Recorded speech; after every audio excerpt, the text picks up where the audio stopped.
जय हिंद दोस्तों, वंदे मातरम। अभी कुछ दिनों से भारत में पेंशन स्कीम को लेकर काफ़ी बातें चल रही हैं। केंद्र सरकार दरअसल एक यूनिवर्सल पेंशन स्कीम लाने की तैयारी कर रही है। इसके लिए सरकारी नौकरी में होना ज़रूरी नहीं होगा। सबसे बड़ी बात यही है कि आप किसी भी सेक्टर से हों, आपको यहाँ पर पेंशन जो है वो ज़रूर मिलेगी। अब यहाँ पर सबसे बड़ी बात यह है कि श्रम और रोज़गार मंत्रालय के जो सोर्सेज हैं, उनके मुताबिक आप प्राइवेट जॉब करते हो, दुकान चलाते हो या मजदूरी करते हो, ये सभी नागरिकों के लिए एक स्वैच्छिक और कॉन्ट्रीब्यूटरी पेंशन स्कीम होगी। तो ऐसे में सवाल उठता है कि क्या है ये स्कीम, इसका फ़ायदा किन लोगों को मिलेगा और कैसे मिलेगा। आज की वीडियो में हम लोग इसी बात पर बात करने वाले हैं। सबसे पहली बात तो आ जाती है कि यूनिवर्सल पेंशन स्कीम आखिर है क्या, सरकार इस जिसको लाने की तैयारी कर रही है उसमें क्या है। देखिए, 2036 तक भारत की बुजुर्ग आबादी यानी कि 60 साल से ज़्यादा की उम्र वाले लोगों की संख्या करीब 22 करोड़ तक पहुंच जाएगी, जो कुल आबादी का 15% है। और 2050 तक यही आंकड़ा करीब 34 करोड़ का हो जाएगा, यानी तब तक हर पांचवा शख्स जो होगा वो बुजुर्ग होगा। इसमें ज़्यादातर के पास बुढ़ापे में कोई सोशल सिक्योरिटी नहीं होगी। ऐसे में श्रम और रोजगार मंत्रालय के एक वरिष्ठ अधिकारी ने इकोनॉमिक टाइम्स को बताया है कि इस तेजी से बढ़ती बुजुर्ग आबादी को सिक्योर करने के लिए सरकार एक यूनिवर्सल पेंशन स्कीम पर काम कर रही है। मंत्रालय में इस स्कीम पर शुरुआती डिस्कशन शुरू हो चुका है। कर्मचारी भविष्य निधि संगठन यानी कि ईपीएफओ को इसका ड्राफ्ट बनाने का जिम्मा भी सौंपा गया है। यूनिवर्सल पेंशन स्कीम का मकसद नौकरी पेशा लोगों के साथ असंगठित एरियाज में काम करने वाले जो लोग होते हैं, चाहे वो ट्रेडर्स हों, सेल्फ एम्प्लॉयड लोग हों या कुछ कोई भी हो, उन सबको पेंशन का फ़ायदा मिलना चाहिए। अब सवाल ये उठता है कि यूनिवर्सल पेंशन स्कीम का फ़ायदा किन को मिलेगा। तो देखिए, सरकारी सोर्सेज का कहना है कि 18 साल से ज़्यादा की उम्र का कोई भी व्यक्ति जो 60 साल के बाद पेंशन पाना चाहता है, वो इस स्कीम का फ़ायदा उठा सकेगा। नौकरी पेशा लोगों के साथ इस स्कीम में 3 सेक्टर के लोगों पर खासा फोकस होगा, क्योंकि उनके लिए फ़िलहाल बहुत कम ऑप्शंस अवेलेबल हैं।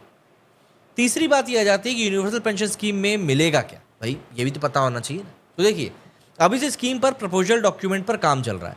ऑफिशियल तौर पर तो कुछ सामने नहीं आया है, हालांकि मीडिया रिपोर्ट्स में सोर्सेज के हवाले में कुछ बातें ज़रूर हैं। उसमें सबसे पहली बात तो यही है कि ये कॉन्ट्रीब्यूटरी स्कीम होगी, यानी कि इसमें अप्लाई करने वाले शख्स को हर महीने कुछ पैसे जमा करने होंगे। सरकार भी उसमें कुछ ना कुछ एफर्ट डालेगी। 60 साल की उम्र के बाद पेंशन फंड में व्यक्ति का कुल कंट्रीब्यूशन सरकार के अंशदान और उस पर मिले रिटर्न के आधार पर पेंशन की रकम तय होगी। इसमें पहले से चल रही अटल पेंशन जैसी योजनाओं को भी शामिल कर लिया जाएगा, ताकि सरकारी फंड का बेहतर इस्तेमाल हो सके और 2 से 3 पेंशन स्कीम का फ़ायदा उठा रहे लोगों को रोका जा सके। केंद्र सरकार राज्यों से भी कह सकती है कि वो अपनी अलग अलग पेंशन स्कीम्स को भी यूनिवर्सल पेंशन स्कीम में मर्ज करें। इसके बाद बारी आती है कि क्या अभी असंगठित क्षेत्रों में के लिए कोई पेंशन स्कीम नहीं है क्या। देखिए, अलग अलग सेक्टर्स के लिए फ़िलहाल केंद्र सरकार की 3 चर्चित पेंशन स्कीम चलती हैं। पहली है अटल पेंशन योजना। इसके तहत 60 साल का होने पर हर महीने 1,000 रुपये से लेकर 5,000 रुपये तक की पेंशन मिलती है। इस स्कीम में हर महीने 210 रुपये जमा करके 5,000 रुपये महीना पेंशन का इंतज़ाम कर सकते हैं। 18 से 40 साल की उम्र के सभी भारतीय इसका फ़ायदा ले सकते हैं। पेंशन राशि को मासिक 1,000 से 5,000 रुपये तक के लिए चुना जा सकता है। आयकर धारा 80C के तहत योगदान राशि टैक्स फ्री भी रहेगी। इनकम टैक्स के दायरे में आने पर इस योजना का लाभ नहीं मिलता है। इसमें शामिल होने के लिए सेविंग्स बैंक अकाउंट, आधार कार्ड और एक्टिव मोबाइल नंबर होना ज़रूरी है। इसके बाद एक और योजना आती है, उसका नाम है कर्मचारी पेंशन योजना, EPS 95। उसने 19 नवंबर 1955 को EPS 95 को लॉन्च किया गया था। ये ऑर्गेनाइज सेक्टर यानी कि रेलवे, बैंक, रिटेल बिजनेस और सरकारी कर्मचारियों के लिए रिटायरमेंट पेंशन स्कीम है। इसमें कर्मचारी अपनी सैलरी का 8.3 पेंशन फंड में जमा करता है, 8.3%, जिसे कि बाद में पेंशन के रूप में लिया जाता है। 58 साल की उम्र के बाद पेंशन मिलना शुरू हो जाती है। नए और मौजूदा EPF सदस्य रजिस्ट्रेशन करवा सकते हैं। सैलरी के 12% में से 8.3% का योगदान जो होता है वो EPS में जाता है और 3.6% जो है वो EPF में जाता है। कर्मचारी को कम से कम 10 साल तक नौकरी करना इसके लिए ज़रूरी है। नौकरी के दौरान कर्मचारी अगर खत्म हो जाता है तो परिवार को पेंशन का पूरा फायदा मिलता है। एक और योजना है प्रधानमंत्री किसान मानधन योजना। इस योजना के तहत पूरे देश में 2 हेक्टेयर तक की जोत वाले सभी छोटे और सीमांत किसानों को पेंशन मिलती। ये एक स्वैच्छिक और अंशदान पर आधारित पेंशन योजना है। 18 से 40 की उम्र के बीच के किसान इस योजना का लाभ ले सकते हैं।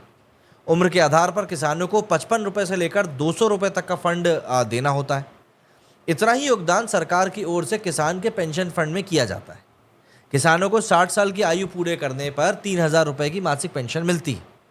किसान के खत्म होने की स्थिति में इसकी पत्नी को 1,500 रुपये तक की मासिक पेंशन मिलेगी। किसी भी कॉमन सर्विस सेंटर मतलब कि CSC पर रजिस्ट्रेशन इसका किया जा सकता है। अब सवाल ये आता है कि दुनिया में और कहाँ कहाँ यूनिवर्सल पेंशन स्कीम जैसे जो मॉडल्स हैं वो चल रहे हैं, क्योंकि देखिए सोशल सिक्योरिटी कई सारे देशों में एक बहुत बड़ा मुद्दा रहती है। डेनमार्क, स्वीडन, नॉर्वे, नीदरलैंड्स और न्यूजीलैंड जैसे देशों में बुजुर्ग आबादी के लिए यूनिवर्सल पेंशन स्कीम्स चलाई जाती हैं। एग्जाम्पल के लिए डेनमार्क की नेशनल पेंशन स्कीम की अगर हम बात करें तो स्कीम को 1 अप्रैल 1964 को लॉन्च किया गया था। डेनमार्क के सभी लोगों को इस स्कीम में रजिस्ट्रेशन करना मैंडेटरी है। इस स्कीम में हर हफ्ते 9 घंटे या इससे ज़्यादा काम करने वाले 11 से 66 साल की उम्र के लोग शामिल। 15 से 67 साल की उम्र का कोई भी व्यक्ति कम से कम 3 साल के लिए डेनमार्क का निवासी होना चाहिए।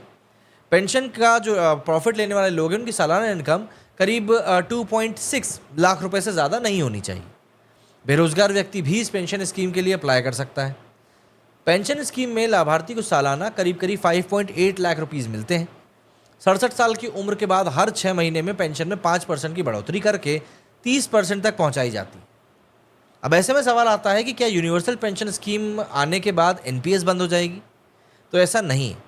फिलहाल यूनिवर्सल पेंशन स्कीम को न्यू पेंशन सिस्टम यानी कि NPS से बदलने या मर्ज करने का कोई इंडिकेशन नहीं है। NPS पहले की तरह चलती रहेगी। वाजपेयी सरकार ने खर्च का बोझ कम करने के लिए 1 जनवरी 2004 को NPS लागू किया था। NPS में 18-70 साल के सरकारी और प्राइवेट नौकरी करने वाले लोग इन्वेस्ट कर सकते हैं, फिर रिटायर होने के बाद एक मुश्त राशि और पेंशन का लाभ उठा सकते हैं। वहीं कॉरपोरेट कंपनियां भी इस स्कीम में नामांकन करा सकती हैं। NPS को जब लागू किया गया था तब इसका बड़े पैमाने पर विरोध भी हुआ था। NPS का विरोध करने वाले कर्मचारियों का जो तर्क था वो ये था कि NPS के तहत पेंशन शेयर मार्केट पर डिपेंड रहेगी। शेयर मार्केट में पेंशन का एक बड़ा हिस्सा निवेश करने पर फायदा नहीं हुआ तो पेंशन कम हो जाएगी। साथ ही NPS के तहत कर्मचारियों को सैलरी से पैसा कटवाना भी पड़ेगा। आखिर में बात आ जाती है कि मोदी सरकार ने कुछ महीने पहले यूनिफाइड पेंशन स्कीम का ऐलान किया था, उसका क्या होगा? तो देखिए, सरकारी कर्मचारी लंबे वक्त से NPS का विरोध कर रहे थे। 24 अगस्त को मोदी कैबिनेट ने कर्मचारियों के लिए यूनिफाइड पेंशन स्कीम का ऐलान कर दिया। इसमें एश्योर्ड पेंशन समेत 4 खूबियां बताई गई। कर्मचारियों को उनके रिटायरमेंट से पहले आखिरी 12 महीने की बेसिक पे के एवरेज का 50% बतौर पेंशन दिया जाएगा। अगर किसी कर्मचारी ने 10 साल से ज़्यादा और 25 साल से कम नौकरी करी है तो उसकी बेसिक पे भले ही कितनी भी हो, उसे पेंशन में कम से कम 10,000 रुपये ज़रूर मिलेंगे। अगर किसी कर्मचारी की मृत्यु हो जाती है तो उसके परिवार को पेंशन उस समय रिटायर हो गया होगा तो उसे पेंशन मिलती रहेगी, नहीं तो उसके पेंशन का 60% मिलेगा। सरकार हर कर्मचारी को उसके हर 6 महीने की नौकरी पूरी करने पर इन महीनों की जो उसकी सैलरी रहेगी और DA का 10% का पैसा रहेगा वो रिटायरमेंट के बाद एक लमसम अमाउंट के तौर पर देगा। वहीं यूनिफाइड पेंशन स्कीम का काम लगभग पूरा भी कर लिया गया है। अप्रैल 2025 से इसे लागू किया जा सकता है। इसके बाद कर्मचारियों के पास में विकल्प होगा कि वो NPS में बने रहना चाहते हैं या UPS की तरफ जाना चाहते हैं। इस वक्त जिस यूनिवर्सल पेंशन स्कीम की बात चल रही है वो NPS और UPS से बिल्कुल अलग है। UPS लाने की तैयारी कर रही केंद्र सरकार इसमें असंगठित एरियाज, कंस्ट्रक्शन वर्कर्स, घरेलू स्टाफ और जो वर्कर्स हैं ना बाकी के, उनको शामिल करेगी। केंद्र सरकार देश के सभी नागरिकों के लिए यूनिवर्सल पेंशन स्कीम लाने की तैयारी कर रही है। इसमें बहुत तरह के लोगों को जोड़ दिया जाएगा जिससे कि कई लोगों को फ़ायदा भी मिलेगा। देखते हैं क्या कुछ चीज़ें आती है और पेंशन सबको कैसे क्या मिल पाती है। अभी तो इस पर फिलहाल ड्राफ्ट का ही काम चल रहा है। मेरे इस वीडियो में फिलहाल इतना ही। जय हिंद, जय भारत।